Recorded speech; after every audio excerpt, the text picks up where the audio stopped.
Welcome to the Traditionally Lynch Show with your host, Richard Lynch. Well, howdy everybody, this is Richard Lynch, and joining me today, one of my all-time heroes from Nashville, Tennessee, Mr. T. Graham Brown. T, thank you buddy for joining us today. You're welcome, Richard. I love you. Man, we one love of your you. all-time hero. That makes me heroic. That's great. Buddy, I can't tell you how much you have meant to me and how much you've influenced me in my music. It's a blast to call you my friend, and once again, having you with me in my presence and on our radio station, man, like I know the fans love you here in the Ohio, Kentucky, Indiana area. And you know, I'm just going to let these fans listen to some of the stories that me and you have shared over the years. We've been kind of bouncing off each other for the last couple 4 or 5 years and getting to know each other. And you know, I want these folks to know what a real, true gentleman, Southern gentleman, entertainer, Mr. T. Graham Brown really is. Man, I appreciate that, Richard. That's great. I love you too, and I'm having a good life, boys. It's getting out and singing. I know you like it as much as I do. It's a great way to make a living. It is, buddy. You know, for back in the '80s when we were beating the honky tonks, you know, 5-6 nights a week, you know, we'd turn the radio on after we get through playing, and then there would be Darlene, there would be Hell and High Water, all those great T. Graham Brown songs. And as soon as we heard a new release, me and the boys was in the studio, or not in the studio, we was in the back of our pickup truck there learning your songs so we could play them at the honky tonks, man. Oh, good, man. Good. I hear that from a lot of people. That makes me feel good. You know, T, if you would, give me just a little bit of background. I know you come from down south and you got a lot of that good southern raising in you. Let these folks know a little bit about T. Graham. Well, I grew up in Georgia. We were down at the Georgia Mountain Fair a couple of days ago, and I got to see my mom and daddy. They're 85 years old, and they're still kicking and still coming around to hear me sing, which is great. They have a farm at Route 4, Commerce, Georgia. It's just outside of Athens, Georgia.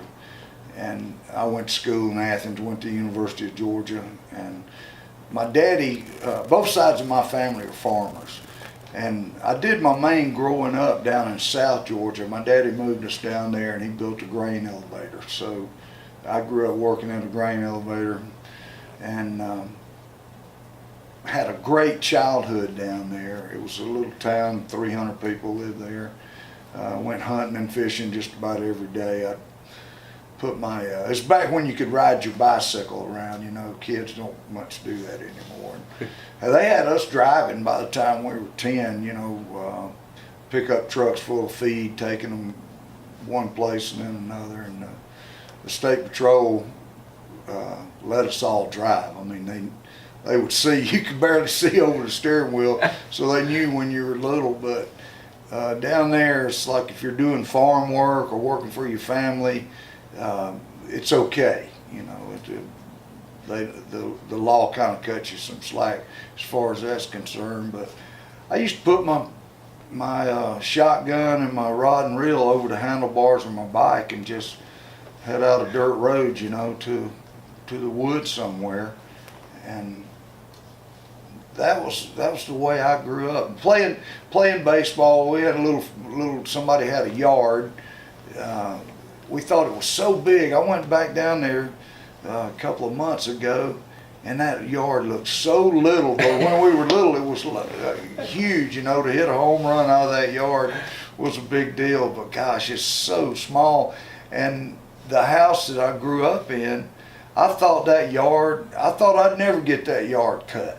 You know, it seemed like it took forever, and I saw that thing, and it was like a postage stamp. But yeah, I grew up in agriculture and just kind of an all-American existence, you know. Absolutely. T, tell me, I know you've influenced a lot of folks, and myself included, on this music business. What got T. Graham Brown fired off to where he said, man, this music thing is what I got to do? Gee, Richard, I don't really know, man. I grew up listening to AM radio. Of course, I don't even think there were any FM stations around. If so, very few and far between. I had a little transistor radio, and at night, you could pick up so many more channels, so many more stations, because it's these a lot of radio stations had clear channels back then. So it's like WSM here in Nashville. When the sun goes down, those guys can crank up their wattage. Yeah. So you could be listening to down in South Georgia. I could pick up. I remember Fort Wayne had one. It was WOWO, I think, was the call letters, and I could pick it up great. I could pick up New Orleans. I could pick up Nashville great. I could pick up WLAC where they were playing all the soul music. They called it race music back then, but if you wanted to hear some great soul music, you could tune in WLAC, and if you wanted to hear country music, you could tune in WSM, because you could pick it up down there. And there's only a few clear channel stations that still have the license to crank it up after the sun goes down. That's why people can listen to the Grand Ole Opry down in Florida. Yeah. Or wherever, you know, like Ohio or Indiana or Kentucky. And if the weather is right, it can skip like to Canada. Wow. You know, if the weather's just right, those AM signals can get out even farther than that. So I listened to all that music growing up. There was a church. Our house backed up to the railroad tracks in this little town, and the railroad tracks divided where the white people lived and where the black people lived. And that's just the way it was in the South in the 60s. And I would sleep, we didn't have air conditioning, and I would sleep with my head down to the foot of the bed and have the window open, and the first band I ever heard was the black church had a band. Nice. And so that was the first live music that I ever heard. Other than our little church, and we had a little old lady that played the piano, and that was all there was to it. And the black church had a band, you know, bass, drums, guitar, keyboards, the whole thing.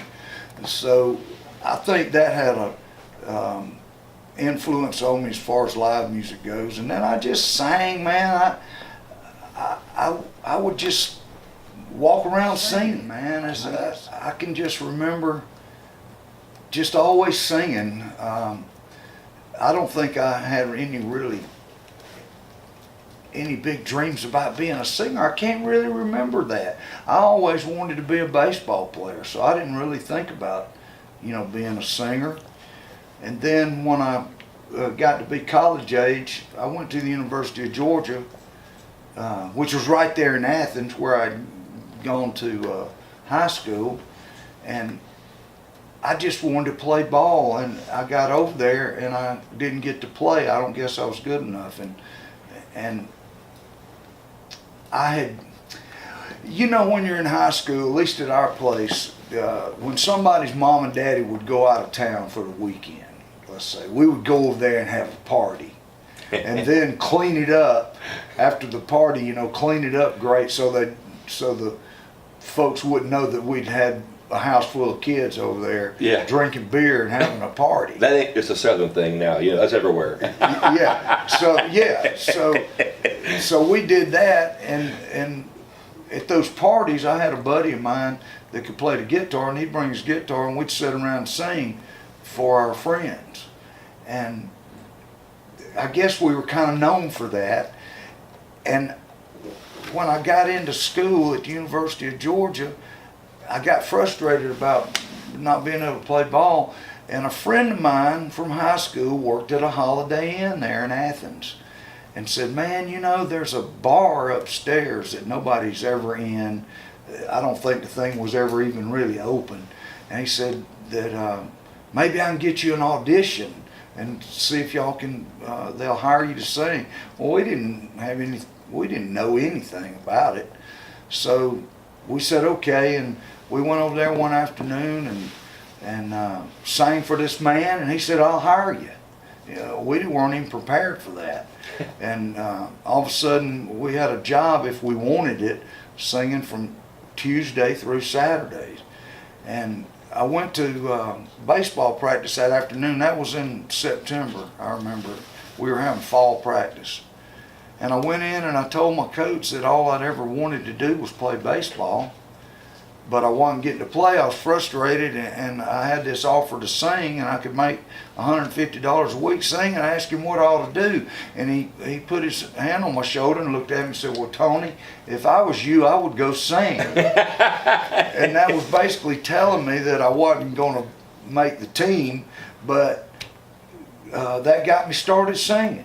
So it kind of broke my heart on one hand, but got me a job singing, and we'll never look back, man. We just started dumb. It was just dumb luck. So the whole world owes T. Graham Brown's coach a big thank you. Yeah, it was my lack of baseball skill that got me to singing, and it was great. Once it started, then it was great. You know, that was what I really enjoyed doing. And I kind of sang my way through the University of Georgia. I'd get up in the mornings and go to class, and then sing at night, and that was my deal. Folks, we are listening to T. Graham Brown here on Traditionally Lynch at the classic country radio station 105.9 FM, and we are so blessed to have you on board today. You know, we get to thinking, as an artist myself, I get to thinking how awesome it is to be around the folks that's done it all and influenced me and influenced so many of my friends. You know, you're in college now, the story goes, and you're playing your music, you're making some money, and the next thing you know, I'm hearing you and the world's hearing you on the radio. So how did that come to be, T? Well, I came home from school. When I was 19, I bought my first house. We were making pretty good money back then. I was real strutting around thinking I was a big deal. I had a Corvette. I bought a house. And I had some my buddies living in the house with me. It was 560 King Avenue, and we called it the 560 Fun Club. And we really, it seems like we partied every day. We were just worthless. But I did get up and go to school, and so I was at least conscientious enough to do that for a while. And then I wore 100% cotton button-down shirts and khaki pants that were starched, and bass Weegians, you know, loafers with a penny in them, then the thing on the top, I don't know what you'd call it, penny loafers. Yes. And so I came home one day, and I turned the TV on to Channel 8, which was the educational channel. It's, what do they call it? National Public Television, what do they call it now? PBS or PBS, something. Yeah. exactly. Yeah. But nobody called it that. They called it the educational channel. Yeah. And it was broadcast out of the University of Georgia in some studio over there. Well, I came home, and man, there was David Allen Coe was on screen, and they were doing a documentary on him. Never had heard of him, never had even thought about country music, and I sat there, was mesmerized, because he was riding around. They had a camera sitting in the front seat with him. He was driving. They were filming him talking, and he was talking about how he'd gotten out of prison. He was in prison, talking about how he'd killed a guy. He had a hearse that he drove to Nashville, and it had David Allen Coe in big letters painted down the side of it, and he parked it outside the Ryman Auditorium so that people going to the Opry, coming and going to the Opry, would see his hearse out there, and so that's how he got his name out.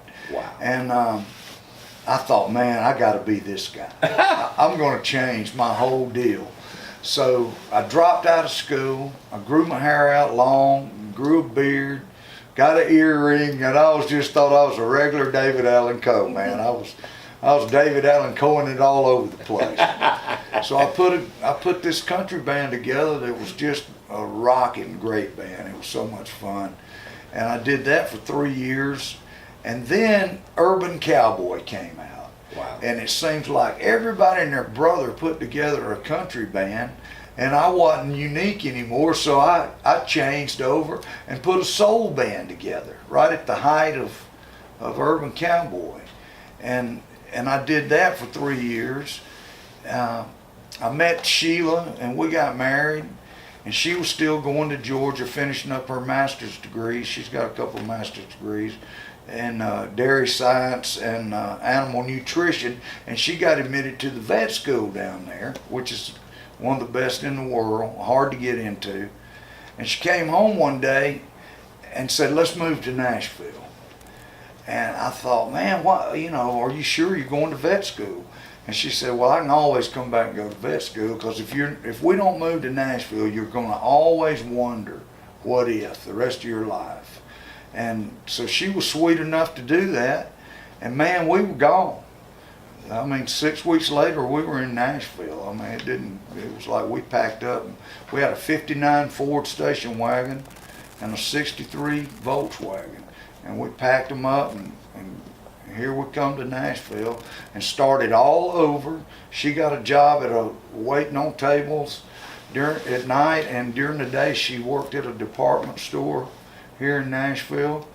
And I was over there trying to sing demos, but you can't make a living really singing demos, so she was making the living, but I was over here on Music Row getting my name out there. What year would this have been, T? This would have been in 1982. 82. And I'd spent 9 years down in Athens, Georgia, singing, and I learned a lot. So I kind of put in 9 years worth of paying dues in clubs, and I just started totally over. I had no idea how it worked. I didn't know anybody. I just you know what I did, man? I hung out. I found out where everybody drank. I found out where all the big shots went to for happy hour after they worked, and I started hanging out there, and that's where I met everybody. I told anybody that would listen that I could sing, and somebody finally gave me a demo session. It was like, okay, well, we'll do a demo, let you sing some of our song demos and see if you're any good. And I went in there, and I did a good job, and they hired me to sing more. And then my voice got passed around on these demo tapes. Producers, publishing companies would pitch the songs to producers, and my voice would be on the tape. And so it got to be, well, who is this guy singing? And my demo business, if you want to call it that, got bigger and bigger. I sang more and more demos. So then it got to be where I was the guy, where I was the man. Vince Gill was singing a lot of demos, and I was probably singing more than anybody, I would think. And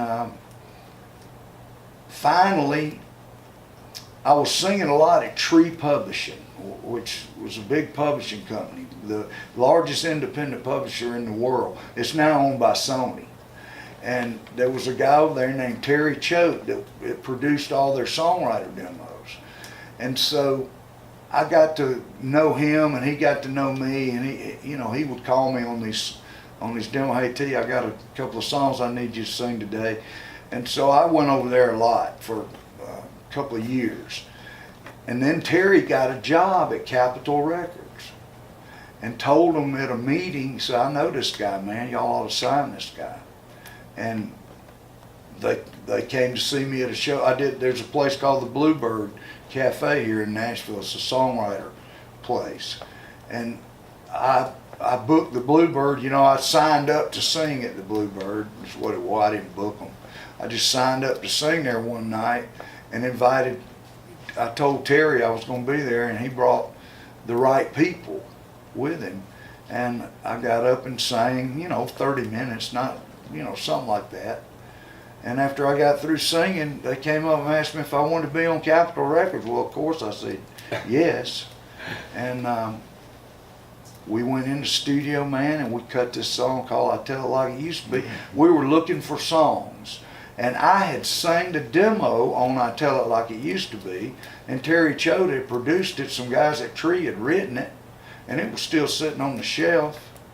And we went in and cut it in Nashville, over at Woodland, a really cool studio, and we cut that, and they put it out, and it was a hit. And so as it was going up the charts, we went down to Muscle Shoals, Alabama, and finished an album right quick. And they put the album out, and we were on our way. So, you know, for the next few years, I had hits and had radio hits, and had a great time. I got booked to open up for Kenny Rogers when Kenny Rogers was huge, and he and Dolly Parton were having big hits, and so I got to be the opening act on that tour, and I did that for like 300 shows. I mean, a lot. You mentioned the time where you was having a little bit of alcohol issues. Is that about the time when you wrote the Turn the Wine into Water? Yeah, I was still drinking. I would try to quit, Richard, and I could quit for a little bit, and then I'd start back.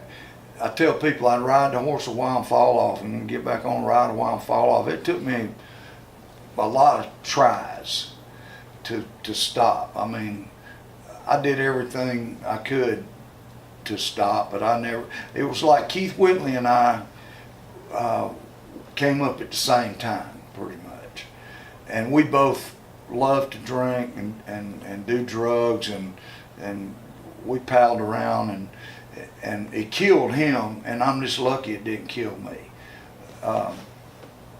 But yeah, man, I was finally able, the last time, and I don't know how many years it's been now, because a lot of people will remember their sobriety birthday, they call it, you know, and they'll know the day they quit and what year they quit. Well, I never even thought about that, so I don't really know how many years it's been or when, but I tell people, and again, it's kind of corny sounding, but because you've heard this old hackneyed story so many times, but I looked in the mirror one day, and I was just sick and tired of being tired and sick, man. I told myself, I asked myself, what are you doing, man? You've worked so hard, and you're fixing to blow the whole deal. You're fixing to blow your family, your career, your friends, everything. And I asked God to help me straighten up, you know, and man, from that minute on, I didn't have any cravings. I didn't have to go to any meetings. It was kind of just taken off of me. And it's been, you know, I've learned my sobriety better and better every year that's gone by, and appreciate it more every year that's gone by. And now I don't think about drinking or the way it used to be. I just like the way it is now. Absolutely. T. Graham Brown, it's been an absolute pleasure to sit here and talk with you. You are listening to Traditionally Lynch on 105.9.